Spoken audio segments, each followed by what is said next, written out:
Hey everyone, welcome back to the channel. This is Ed. It's great to see you and glad you're here.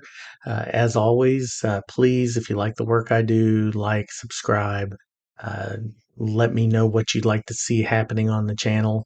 It's been a crazy couple of weeks. We're getting close to that 500 mark. And for those of you who aren't familiar with how YouTube has kind of changed their monetization model a little bit, now they've got an initial tier. Once you hit 500 subscribers and 3,000 public watch hours, you can begin to monetize. So what you can do is you can have subscribers if you'd like. You can also have supers when you do live streams, which I haven't done yet except for with Kit Betts Masters, and he was kind enough to stream that. What we're going to do moving forward is I am going to start doing some live streams and trying to get that enter into that space a little bit. Again, a lot of that has to do with timing and what time I have available, but I think it would be useful to bring you all together in community and kind of talk through some of these issues and see if we can answer some of them in real time. One thing I've always been a huge fan of is answering questions in the moment, that idea of just in time communication. I think right now, as of last I checked, we were at 460 subscribers. I'm a little over 2,000 watch hours, so about a thousand hours away, and we should hit that mark pretty soon at this rate. But that wouldn't be happening without you.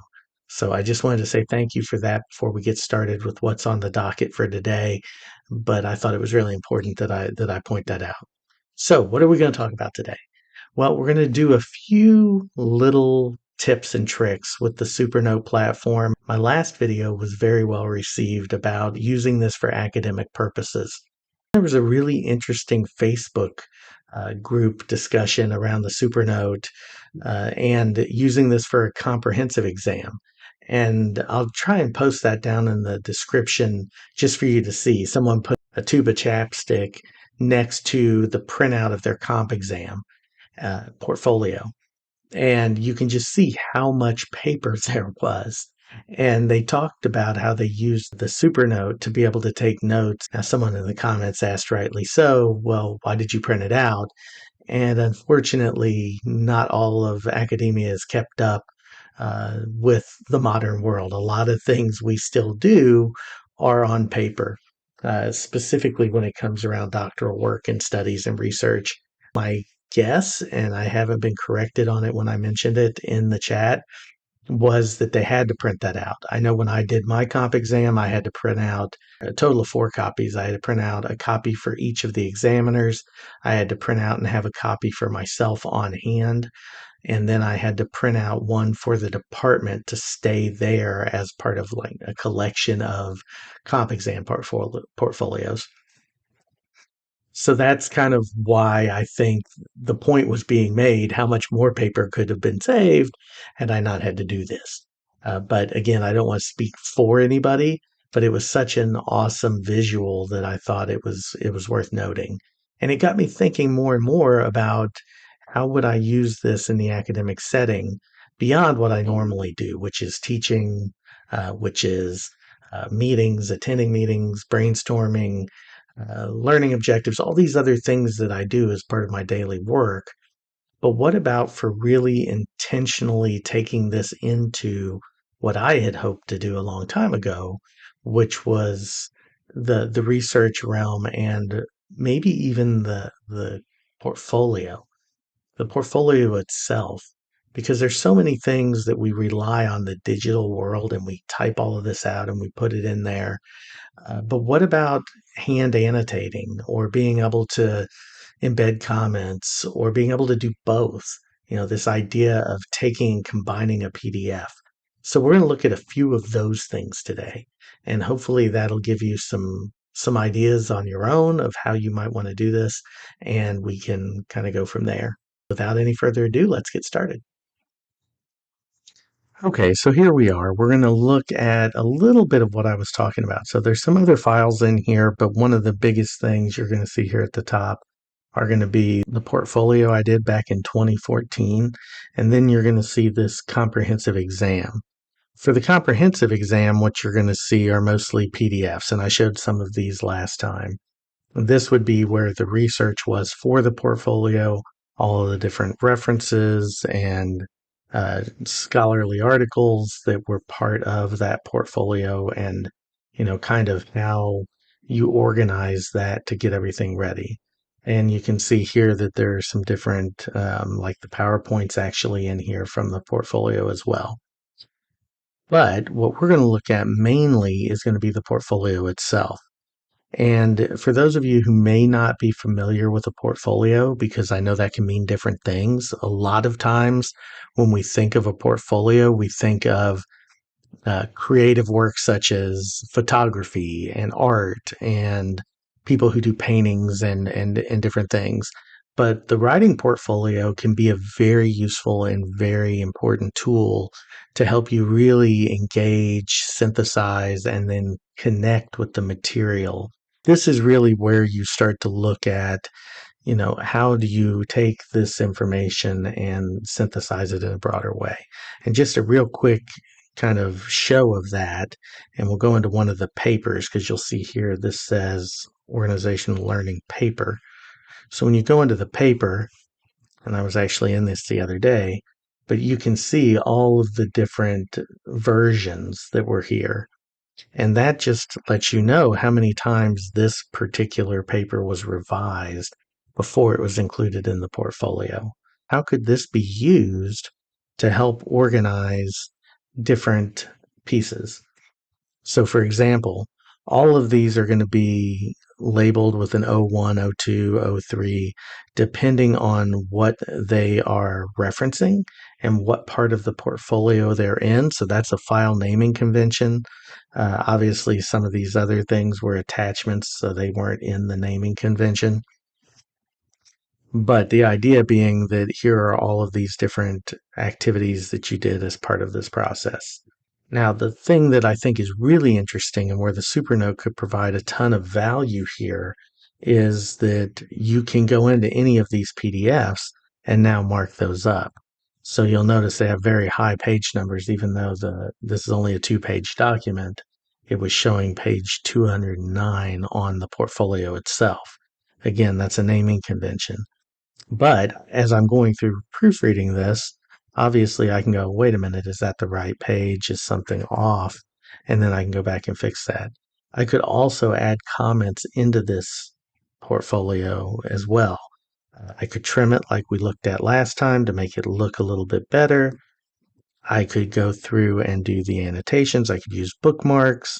I could add this to my side panel so it's a quick reference. I can also add in keywords. Again, these are things that weren't available to me at the time. All of this was done in Microsoft Word. It wasn't possible for me to go through and add a keyword. Let's say shine was very important. So I would go ahead and enter shine, and then I would circle that, turn that into a keyword. There it is. Add. And now that keyword is going to be in this document. If I go to my table of contents, I can also from here look at annotations and highlights. Let's go ahead and just add that. Let's add a comment. Let's go ahead and highlight this. And let's do an annotation of myself for this one. So I hit it, I press, and then I'm going to tell myself, remember to look up Lawson's discussion on vapes. Now I've got my annotation, which you can see right here is underlined. And then let's say I want to do a highlight. So I just say, I like Klon. And let's just make that a highlight.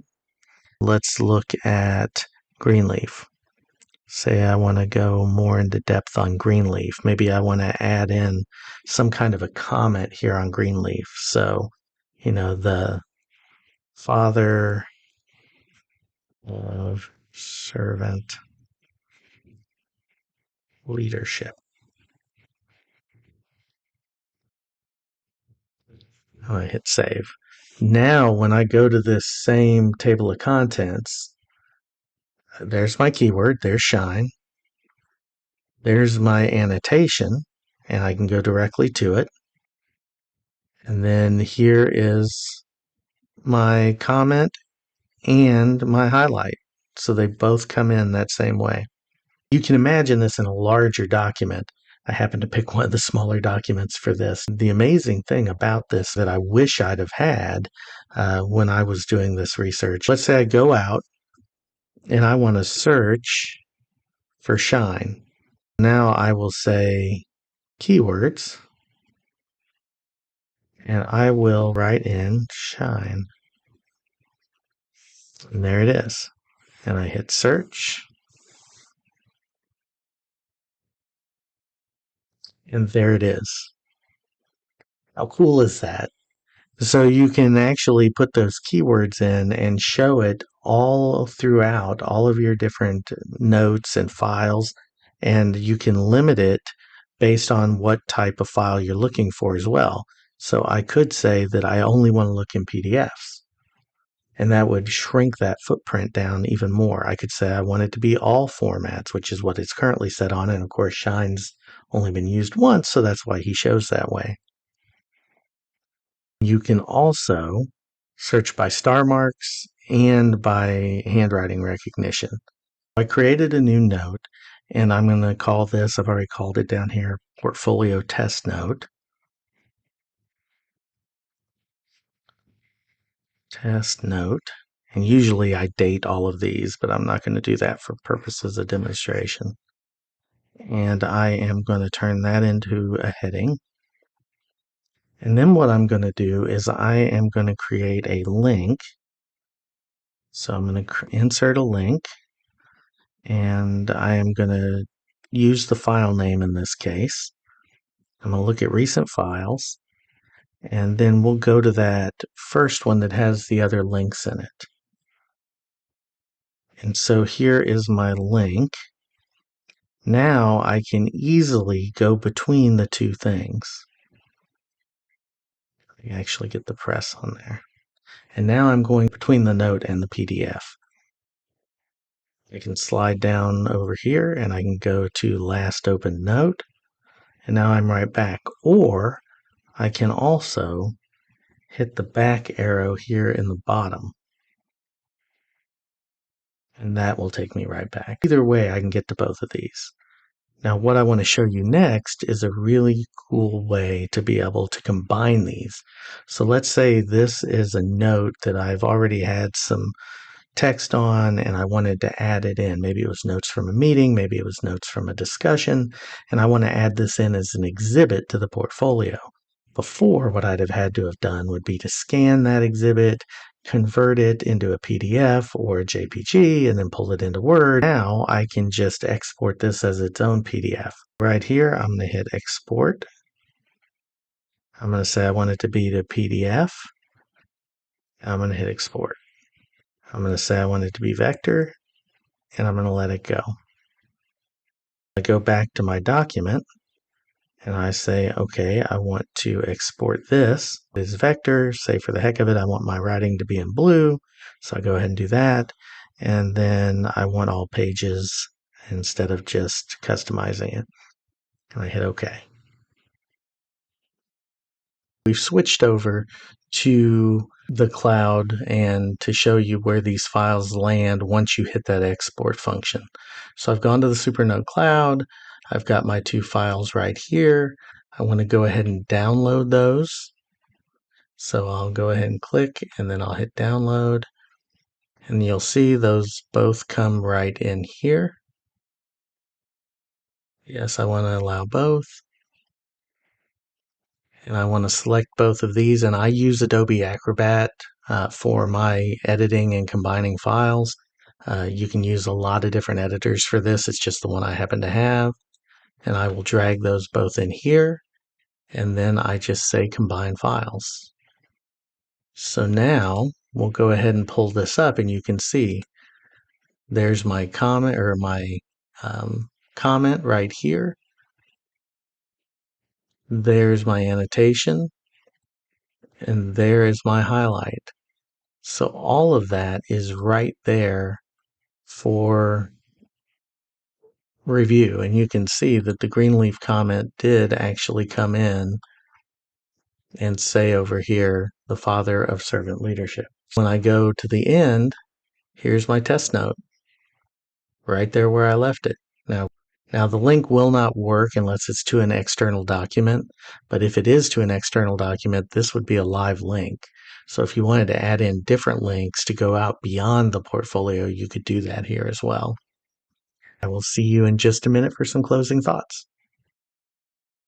All right, everybody. Well, that's it for me today. I just wanted to run through these few things with you on how you would use this device in the academic setting when it comes to creating a portfolio. Some of the interesting features that allow you to go beyond just researching text and writing in the word processor and then combining PDFs that way, but also how you could then go back and revise, edit, add all of these other written materials that used to be really cumbersome in the way you had to collect that information. So hopefully it was helpful. If it was, please like, subscribe, add a comment down below. Let me know what it is that I can focus on in the future. Would really appreciate it. And, the more you can watch, if you've been holding off watching some videos, or if you've only watched part of a video and you thought I should go back and finish that, please do so, because the quicker I get to that 500 mark and the quicker that I get to those 3,000 watch hours, the quicker I can grow the channel even more. So again, thank you so much, and I will see you soon.